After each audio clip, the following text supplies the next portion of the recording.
नमस्ते बच्चों, जो नेक्स्ट टॉपिक है वो है thermal energy based electric power station. अब देखिए, thermal energy based electric power station यानी जो इलेक्ट्रिसिटी बन रही है, इलेक्ट्रिक पावर स्टेशन है, वो किस पे बेस है? वो बेस है थर्मल एनर्जी। अब थर्मल एनर्जी यानी हीट। थर्मल का मीनिंग क्या होता है? हीट हम बोलते हैं। अब ये हीट जो है वो प्रोड्यूस की जाती है जला के, यानी कोल जो होता है ना, ये मेन फ्यूल होता है। कोल को जला के जो है, अब जलाने से एनर्जी कैसी प्रोड्यूस होगी? ठीक है, तो हमने प्रीवियस वीडियो में देखा था कि इलेक्ट्रिक एनर्जी जनरेट कैसे होती है। सारा खेल किसका होता है? सारा खेल होता है कि जो टरबाइन्स होते हैं, मान के चलो कि ये टरबाइन है, ये इसके ब्लेड्स है, हमको इसको घुमाना है। ये शाफ्ट जो है वो कनेक्ट होता है जनरेटर से, और जनरेटर में फिर मैग्नेट रोटेट होता है। हमने प्रीवियस इसमें देखा, ये अगर घूमेगा, ये आप वेट से घुमाओ या किसी भी चीज से घुमाओ, ये घूमना चाहिए। ये अगर घूमेगा तो अंदर जनरेटर में रखा मैग्नेट घूमेगा और इलेक्ट्रिसिटी जो है वो जनरेट होगी। ये हमने प्रीवियस जो वीडियो था उसमें पूरी तरीके से, अच्छी तरीके से समझ लिया। अब थर्मल पावर स्टेशन में क्या होता है? पानी होता है, बॉयलर होता है, और इसके अंदर जो है वो कोल होता है। ठीक है, इसको जलाया जाता है, और इसको जला के ये जो अंदर का पानी होता है, इस पानी की स्टीम बनाई जाती है, यानी स्टीम बनाई जाती है। इसका जो टेम्परेचर है वो भी हाई होता है और प्रेशर भी हाई होता है, और इसको भेजा जाता है इस टरबाइन्स पे। और ये टरबाइन पे जैसे ये धड़कता है तो ये टरबाइन इसकी वजह से घूमता है। अब टरबाइन घूम रहा है, और ये जो पानी है, ये जो स्टीम है, इसको फिर कंडेंस किया जाता है, ठंडा किया जाता है, और इसका वाटर में फिर से वाटर में कन्वर्ट करके इसको जो है वो फिर से यहाँ पे जो है वो भेजा जाता है। ये समझ में आ गया? अब कोल जो जल रहा है, इससे पोल्यूशन हो रहा है, यानी जो गैसेस वगैरह निकल रहा है। तो मेन एक जो है यहाँ से एक टावर होता है जहाँ से वो गैस जो है वो रिलीज की जाती है। और ये जो वाटर, यहाँ से जो गर्म पानी निकल रहा है, इसको कूलिंग टावर बोला जाता है। एक कूलिंग टावर से गुजरता है जहाँ से ये ठंडा होकर फिर इसमें मिक्स हो जाता है। ये डायग्राम आपके इसमें दी है, मैंने शॉर्टकट में इसको समझाने की कोशिश की, पढ़ेंगे। यहाँ से कूल होके जो गर्म हवा है और जो वेपर है वो यहाँ से निकलते हैं। एक रफ डायग्राम मैंने यहाँ पे आपको समझाने की कोशिश की। ठीक है, ऐसा होता है। सारा फीचर क्या है? ये टरबाइन घूमना चाहिए।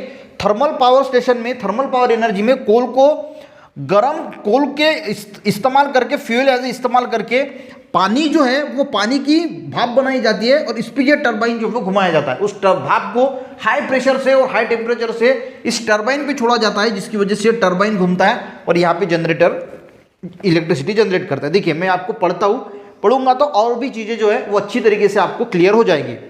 In thermal energy based electric power station. अब इसमें क्या होता है? देखिए, पहले देखिए, ये अगर समझ में कब आएगा? जब आप मेरा प्रीवियस वाला वीडियो देखोगे कि इलेक्ट्रिसिटी कैसे जनरेट होती है। उसमें हमने अच्छी तरीके से एक्सप्लेन किया। In this the turbine is rotating using steam. Thermal power station में क्या होता है? टर्बाइन जो बस स्टीम की मदद से, यानी भाप, पानी की जो भाप होती है उसकी मदद से रोटेट किया जाता है। Water is heated in a boiler. एक बॉयलर होता है, पहले पढ़ लेता हूँ, बाकी ये डायग्राम देखेंगे बाद में। एक बॉयलर होता है, जैसे मैंने यहाँ पे आपको बताया, एक बॉयलर होता है, वहाँ पे वाटर जो है वो हीट किया जाता है using the thermal energy release during the burning of coal. यानी जो कोल की थर्मल एनर्जी, कोल को हम गर्म करता है तो उसमें जो थर्मल एनर्जी रिलीज होती है उससे वाटर हीट किया जाता है। Steam of very high temperature and pressure is generated. तो वहाँ पे जो है वो हाई टेम्परेचर की स्टीम जो है वो प्रेशर की जनरेट होती है। दस the energy in the steam drive the turbine, और उसकी वजह से टर्बाइन जो है वो घूमते हैं। Thus the generator connected to the turbine rotate, और यहाँ पे जो टर्बाइन्स को जनरेटर कनेक्ट होता है वो रोटेट होता है, and electric energy is produce. This steam is converted back into water, और फिर से ये जो स्टीम है इसको ऐसे ही नहीं छोड़ते, इसको वापस जो है वो वाटर में कन्वर्ट किया जाता है। तो steam is converted back into water and water is recycled to the boiler, और वो वाटर फिर से बॉयलर में जाता है, फिर से उसकी भाप होती है, फिर से टर्बाइन में जाता है, ऐसा चालू रहता है। This is shown in the flow chart 5.5। देखिए, फ्यूल कोल है, इसको जला के boiler for conversion water into steam, उसके बाद स्टीम से टर्बाइन घुमाया जाता है, और वो जो पानी है, नीचे वाला एरो दिया है, system for converting back into water, water में फिर बॉयलर में जाता है, और स्टीम टर्बाइन जो है वो जनरेटर को कनेक्ट है, जनरेटर और उससे इलेक्ट्रिक एनर्जी जो है वो कन्वर्ट होती है। Since thermal energy is use to here the generate electric energy, यानी यहाँ पे थर्मल एनर्जी जो है वो यूज की जा रही है। Such power plant are called as a thermal power plant, यानी जहाँ पे थर्मल एनर्जी कोल मेनली जो यूज किया जाता है उसको बोला जाता है इलेक्ट्रिसिटी जनरेट करने के लिए, उसको थर्मल पावर प्लांट बोला जाता है। यानी कोयले से डायरेक्ट इलेक्ट्रिसिटी नहीं बनाते, कोई कोई लोग सोचते होंगे यार कि थर्मल पावर स्टेशन है तो डायरेक्टली कोल का इस्तेमाल करते होंगे और कोल से एनर्जी बनाते। कोल से एनर्जी नहीं बनाते, कोल का इस्तेमाल किस लिए होता है? पानी की स्टीम बनाने के लिए। और पानी की स्टीम बना के वो फिर टरबाइन को हाई प्रेशर हाई टेम्परेचर पे छोड़ी जाती है, जिसकी वजह से टरबाइन जो है वो घूमता है हाई स्पीड से। In thermal power plant the chemical energy in the coal is converted into electric energy. अब कोल में क्या है? केमिकल एनर्जी है, तो केमिकल एनर्जी का हम सीधा सीधा इस्तेमाल करके उसका कन्वर्जन इलेक्ट्रिक एनर्जी में कर रहे हैं थ्रू सेवरल स्टेप्स। यानी chemical energy in the coal, उसके बाद उसकी थर्मल एनर्जी वो काइनेटिक एनर्जी में कन्वर्ट होगी स्टीम के, काइनेटिक एनर्जी की वजह से फिर टरबाइन घूमेंगे और इलेक्ट्रिक एनर्जी में कन्वर्शन होगा। ठीक है, उसके बाद ये डायग्राम जो मैंने दिखाई है ना, बस वैसी है। यहाँ पे जो बड़ा वाला दिखा है, यहाँ पे जो कोल जो हीट किया जाता है उसकी गैसेस वगैरह निकलती है, यहाँ पे जनरेटर है, टरबाइंस है, स्टीम है। आप अच्छी तरीके से अगर देखोगे इसको तो समझ में आ जाएगी। ठीक है, यानी ये बॉयलर है यहाँ पे, और यहाँ पे वाटर छोड़ा गया है, ये टरबाइंस को घुमाएगा, जनरेटर पे जाएगा, ये पानी की भाप कूलिंग से कूलिंग टावर में जाएंगी, यहाँ से वापस आएंगी, फिर से बॉयलर में जाएगी। तो ऐसा ऐसा एक रफ ऐसी एक डायग्राम भी आप निकाल सकते हैं, ऐसे ही निकालना चाहिए, ऐसा कोई ज़रूरी नहीं है। If you see the thermal power station you will observe the two types of tower. यहाँ पे दो टावर आपको दिखेंगे। एक टावर होता है जो कोल जो बर्न होता है उससे जो खराब गैसेस निकलती है उसको ऊपर छोड़ता है, और दूसरा जो टावर होता है जिसको कूलिंग टावर बोलते हैं, जो स्टीम है वो वहाँ पे ठंडी होती है, और ठंडी होने के बाद जो टेम्परेचर वो भी वाटर से ही ठंडा होता है, तो वाटर में जो थर्मल एनर्जी जाती है उसकी जो भाप यानी वेपर है और हॉट एयर है वो वहाँ से निकलती है। What you are, if you observe the schematic of the thermal power station, जो ऊपर डायग्राम दिए, you will get the answer this question। तो आपको इसका आंसर मिल जाएगा बोलते। Compare the schematic of the thermal power station with the block diagram above and will understand the boiler, turbine, generator, condenser arranged in a power station। इस प्रकार से वो power station में कनेक्ट होते हैं। After the combustion of fuel यानी कोल in the boiler, the emitted gas are released to the atmosphere through the very high tower। तो जो कोल वगैरह है, एक पहला जो टावर यहाँ पे आपको दिख रहा है, यहाँ पे जो ऊंचे वाला है, तो जो कोल वगैरह जलाते हैं तो उसमें से जो गैसेस वगैरह निकलती है वो इससे निकलती है, और इसीलिए वो बहुत ऊंचे होते हैं, ताकि उसका जो है वो इफेक्ट हमारे पे नहीं होना चाहिए, वो एटमॉस्फेयर में ऊपर भी जाना चाहिए। वो तो हार्म करेगा ही एनवायरनमेंट को, ऐसा नहीं कि हार्म नहीं करता, बिल्कुल हार्म करता है। ठीक है, ऊपर छोड़ो या कहीं पे भी छोड़ो। वंस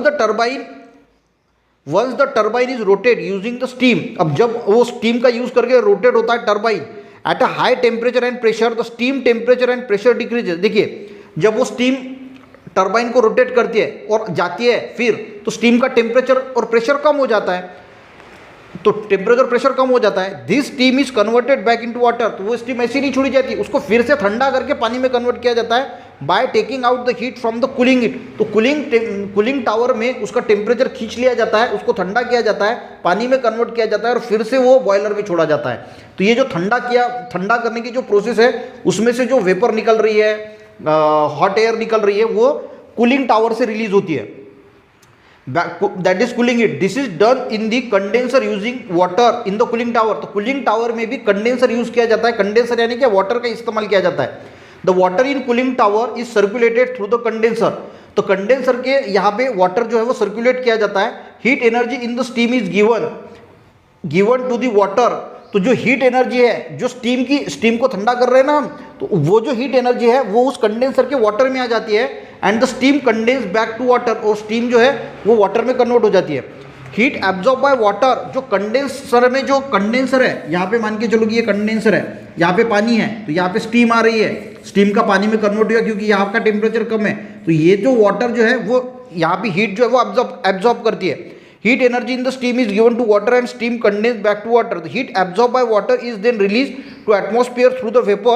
और ये जो हीट, ये पानी जो एब्जॉर्ब करता है वो रिलीज की जाती है through the vapour and heated air through the cooling tower. तो जो ये कूलिंग टावर है, यहाँ से वो हीट जो है वो हॉट एयर जो है वो यहाँ से रिलीज होती है। Heat absorb by cooling tower. Although thermal power station is the major way of electricity generation today. यानी थर्मल पावर स्टेशन एक मेन जो है इलेक्ट्रिक जनरेशन का सोर्स है। It suffers of certain problem. तो ये बहुत ज़्यादा दिक्कतों से भी गुजरता है। आजकल आप देख रहे हैं कि पावर जनरेशन ज़्यादा से ज़्यादा बहुत ज़्यादा बड़े बड़े प्रोजेक्ट्स हैं वो सोलर पे बिठा रहे हैं। यानी बड़ी बड़ी कंपनी जो है वह सोलर पे बिठा रहे हैं। आप लोगों के घरों पे भी इलेक्ट्रिसिटी बचाने के लिए लोग घरों पे भी सोलर पैनल लगा रहे हैं, क्योंकि हमारे यहाँ पे जो है वो सन की कोई कमतरता है नहीं, रोशनी की कोई कमतरता ही नहीं। और पोल्यूशन नहीं होता। सबसे मेन बात क्या है, ये जो कोल का हम इस्तेमाल कर रहे हैं, तो कोल जब जलता है तो बहुत ज़्यादा पोल्यूशन होता है। सोलर है, विंड है, इससे तो कोई पोल्यूशन होता नहीं है। तो आज ज़्यादा से ज़्यादा आपको सोलर को देखने को मिलेगा। इसके प्रॉब्लम्स की बात दी है कि कोल जो थर्मल पावर स्टेशन है जहाँ पे कोल जलाया जाता है, वहाँ पे प्रॉब्लम्स क्या आती है।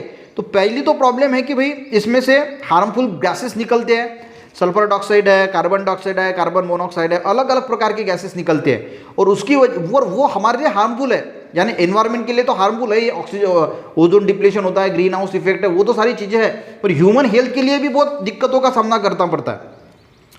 Along with the emission of gases, देखिए burning of coal, soot particles are released into the environment. Soot particle यानी जो अनकम्बस्टेबल, जो पूरा जला हुआ नहीं है, वो जो ब्लैक कलर का पाउडर वगैरह होता है वो वहाँ से निकलता है। वो भी serious health problem, respiratory disease जो है वो ह्यूमन को कॉज करती है। The reserve of fuel use in this method coal is limited, और कोल तो लिमिटेड है, ऐसा तो है नहीं कि तो फ्यूचर जनरेशन के लिए एक टाइम तो ऐसा आएगा ना कि कोल खत्म हो जाएगा, तो उसके बाद हम एनर्जी किससे प्रोड्यूस करेंगे। तो कोल लिमिटेड है, यानी ये नॉन रिन्यूएबल एनर्जी सोर्स है, तो कभी ना कभी ये खत्म हो जाएगा। Therefore in future there will be the limitation, तो कोल का इस्तेमाल करने के लिए लिमिटेशंस आएगी। तो ये सारी चीज़ें यहाँ पे आपको दिया है कि कौन से मेजर थर्मल पावर प्लांट्स है विद्यानगर में, मध्य प्रदेश में है, और उसकी कैपेसिटी कितनी मेगावाट है। वो मुद्रा है गुजरात में, मुद्रा गुजरात, तामनर छत्तीसगढ़ और चंद्रपुर में महाराष्ट्र में है, ठीक है। तो ये सारा चीज़ है, प्रॉब्लम्स वगैरह। देखिए कोई भी पावर प्लांट है, उसके बाद हम न्यूक्लियर पावर प्लांट में कैसा होता है, क्या होता है, तो आई थिंक आपको ये जो थर्मल पावर प्लांट है उसमें कैसे एनर्जी जो है, एनर्जी जो इलेक्ट्रिसिटी बनती है ना, वो ये टरबाइन घुमाना मेन है। टरबाइन को घुमाना नेसेसरी है। यहाँ पे टरबाइन कहाँ पे कैसे घूमती है, कोल को गर्म करके, पानी को गर्म करके हाई टेम्परेचर में स्टीम को प्रोड्यूस करके इस टरबाइन पे छोड़ी जाती है। उसी स्टीम को फिर ठंडा किया जाता है, ठंडा होकर उसका वाटर फिर से उसको बॉयलर में भेजा जाता है और ऐसा सर्कुलेशन जो है चालू रहता है। और यहाँ को जो कूलिंग टावर है, यहाँ पे जो कूलिंग टावर है, यहाँ पे जो पानी को ठंडा किया जाता है, तो वहाँ से जो हॉट एयर, वाटर वेपर निकलती है वो एटमॉस्फेयर में रिलीज होती है।